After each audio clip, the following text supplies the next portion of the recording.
Hello, my name is Fox Mental, and I'm Fox. This is episode 2 of Batman, Cape Crusader. And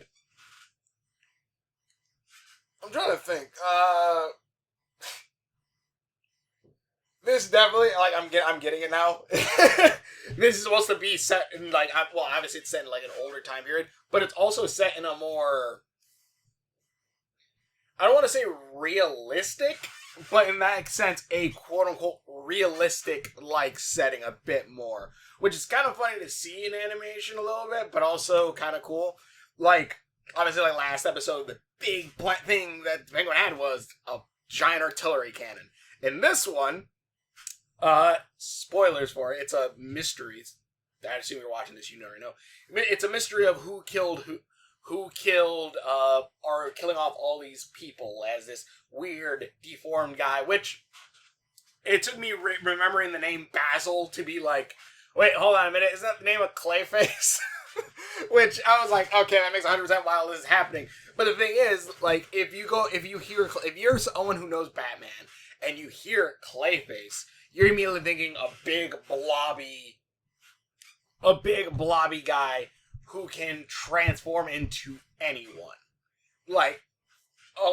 And pretty much like anyone. Like, you can turn into a dog, turn into a giant werewolf. Can you tell I'm referencing the Batman at that point? He can turn into anyone or anything, have glow arms, some of that. This isn't that. This is a guy who gets, spoilers, his face injected with a serum that allows him to reshape his face, kind of very similar to the Batman in the beginning a little bit, at least when the clay faces start transforming. And he's then able to, like, physically reshape his face. He doesn't really shape any of his body, it's just his face. It has very much old Golden Age feel to all this. And again, I say the realistic sense, because again, like, that's something you would probably see in... Which is funny, because I think also if it was done in live action, people would probably hate it. Well, it depends, I guess. It would depend on how it, on how exactly it's done. Because, like, if you watch something like live action, so Smallville, the CW, all that stuff. Actually, not in the CW, because the CW used a lot of CG at one point for, like, characters like King Shark and all them. But a lot of times for those shows, like, there would be a human form for certain things, like, oh my god, Darkseid is here! But he's possessing the body of a human, that way we don't have to do big-ass effects for stuff like that. Oh my god, Doomsday transforms into a human body. So that way, we don't have to deal with effects or too much makeup and all that shit. Because we got a budget, people. This feels, in a sense, similar to that, where it's like, okay, we gotta keep it human. Which also makes sense also for this being Batman. Especially for this set of Batman, because so far, I don't really think we've seen that many gadgets outside of a tracker that he puts on a cop at one point, the grappling hook, and, like, some stuff in the Batcave itself. But anyways, like I was saying, pretty much the main guy, I forgot his name, something Basil. Actually, I have the notes here, so actually let me... No, Deadpool, not you. Nope, not that one either. Damn it. Let me see. It's this one. What was his name? Basil Carlo, yes. Which you have right there. I don't know if you can see it. Basil Carlo, you probably can't, but Basil Carlo Clayface? I was thinking, I'm pretty sure, like, I'm remembering, like, that sounds like a name specifically. It even has that old Hollywood feel to it. And, like, I do like things like they use, like, color in this. Like, one, obviously, the backgrounds, too. But, like, Clayface, when you see, like, his face, like, all messed up here. But then you see, like, his, like, most of his body's kind of hidden in shadow, except for, like, some lining on the jacket. But then you have, like, the red scarf, which is the main big, like, kind of drawn other than his face. And pretty much, like... this detective lady here, actually, hold on, this woman here, which, love Bruce Timm's artwork, love how he draws characters, there's Bruce Timm, this actress gets kidnapped, and actress gets kidnapped, and that's what sets the whole thing. People wonder, like, okay, where did she go? Leading Bruce as well as this cop here, leading her to trying to find where she is, which I do love. Like Bruce tests her in the beginning because he gets brought in to question about the lady, see where he was at when he was. So I saw her and all this stuff. Bruce had dropped her off. And Bruce immediately goes, do you want me to bribe you? Like, I can give you some money.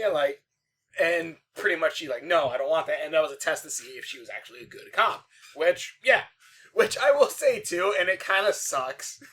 Because throughout this entire okay, so first off, lady cop, other cops don't like her. Harvey doesn't even like her, even though Harvey says, hey, catch the guy, and good in a good word, and do me favors, and when I become mayor, you better care.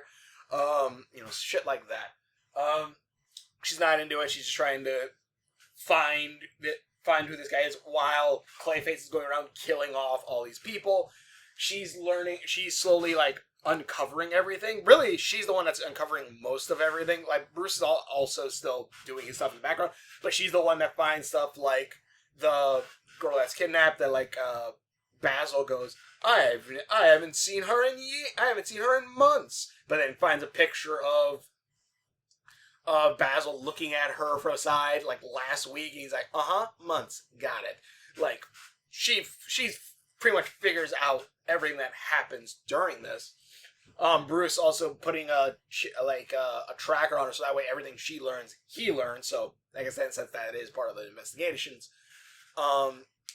While Bruce is killing a bunch of people, and eventually, Clayface is killing a bunch of people, these actors specifically, and find out that Basil, he kind of has, like, a Vincent Price kind of look to him, which I wouldn't say is, like, necessarily, like, oh my god, you're horribly ugly, or something like that. I'm not even saying Vincent Price is ugly, I'm not saying that. But I will say, like, I'm like, yeah, he still looks fine. Like, it's not like he looks like, oh my god, he's hideous, or some shit like that. But maybe it's supposed to be just the ideals of, like, old Hollywood. Like, then, like, if you weren't that standard debonair kind of dude, I guess you didn't get the hero roles. You got villain roles instead. Which, let me see.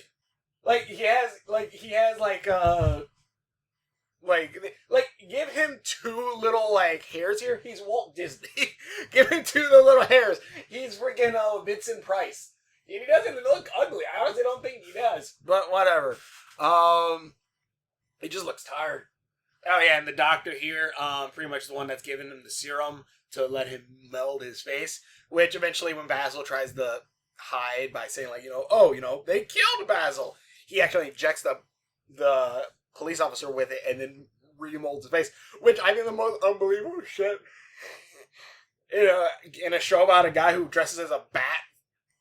Fighting crime is that this actor, without any previous skill that we know of, was easily able to just work his face and like perfectly sculpt it into different things. Because like he even sculpts it into like one of the hero actor, and at one point, and has an interview with the cop showing you, yeah, he is a great actor, but also then like the other one, where the guy was dead under the stage with like the director or something. It's like, alright. I'm trying to think. Let's see what else is there to add here. Basil Carlo, Edmund Haynes. That sounds familiar, but I'm not very sure. Oh, Harvey. Yeah, okay, so I get it.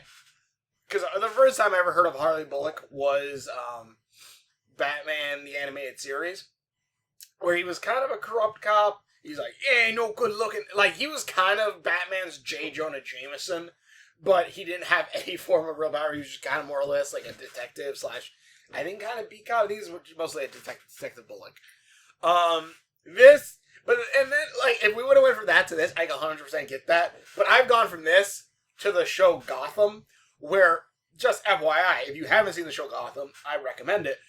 Bullock is a badass. Bullock is a badass. And, like, yeah, he has that little bit of a corruptness thing, but Gordon kind of helps him get out of that kind of mindset and everything. And those two become badass partners together. And it's really cool. And I get it. Not every version has to be your favorite version of a character. But also, they just kick the shit out of Bullock in this. Not literally, but like the lady cop goes, I need backup. And him and Bullock and his partner both go, oh yeah, we'll be there. Collect turns off radio as they continue eating their sandwich. And then Bullock's like, got any more of them cucumbers? And he goes, nope. As his partner just eats the last one. I'm like, wow, dick. Or a point where Hardy goes, thank you, Gotham's finest. And Bullock, I'm like, god damn, what the hell? Why do you all hate like Bullock so much? I don't know. I think they also made him bald just for joke, I think. I don't know. But I can't remember if he has a wig or not. I can't remember. But yeah. Justice for Bullock. But yeah, this definitely feels like that golden age style of it. And again, that's also the thing too that I really love about this. But now I have a face that actually could play. Yeah, he just reshapes his face, which I think he just took a... Oh. I'm yours, darling. If you'll have me. No. Get away from me. I don't know why there was such a visceral shit. Like, I get it, like... But, like, she just kind of went straight to angry. Not, mind you, he did just come up behind her in the middle of the night and, like, hey, I'm yours if you'll have me. But also, on that same note, like, I would have liked if she would have said, like, you know, like, you didn't have to change. Like, not saying, like, she liked him in any sense, but in the sense of, like, her going, like, you know, like, Basil, you didn't have to change yourself. You didn't have to do whatever you did.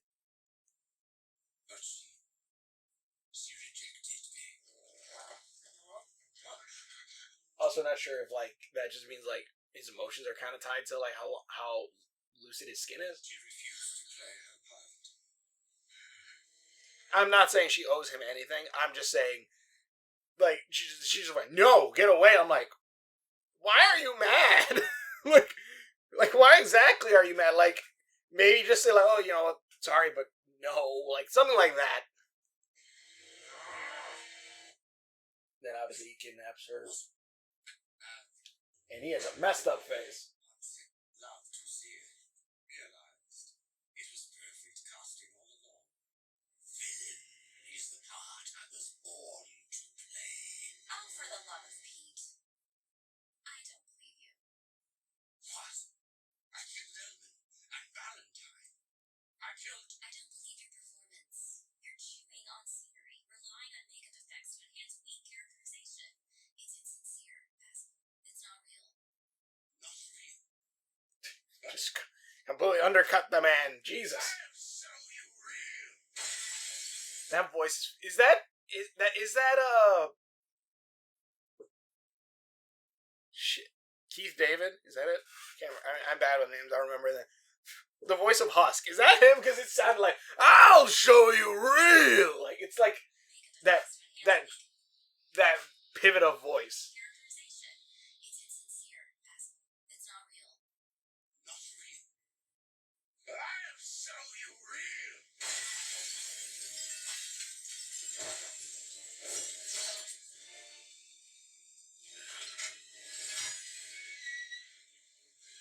Also, like, I probably can't really get good audio from this, but here's the funny thing that I've noticed, because I noticed it in Batman Doom Comes to Gotham, which I should do a review of that, and this. Batman, so, like, every time I've heard another Batman voice, I just keep hearing Dean Winchester, and it's because at one point Jensen Ackles does voice Bats in, like, in a few of the movies, and I honestly listen to him, I'm like, by God, he does have naturally a Batman voice.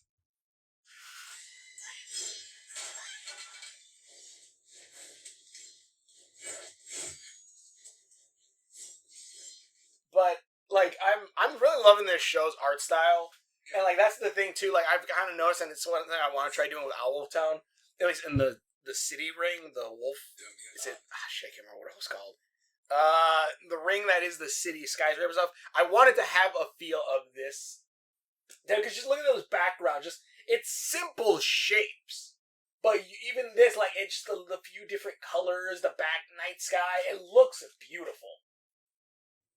And like that's the one thing I love, like especially about certain like things like Batman animated series, stuff like that, is the simplicity of the backgrounds of a cityscape.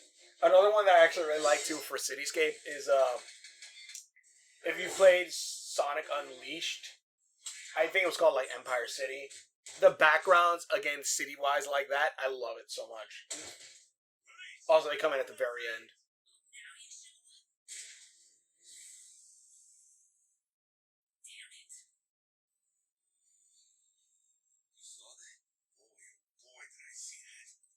Bullock.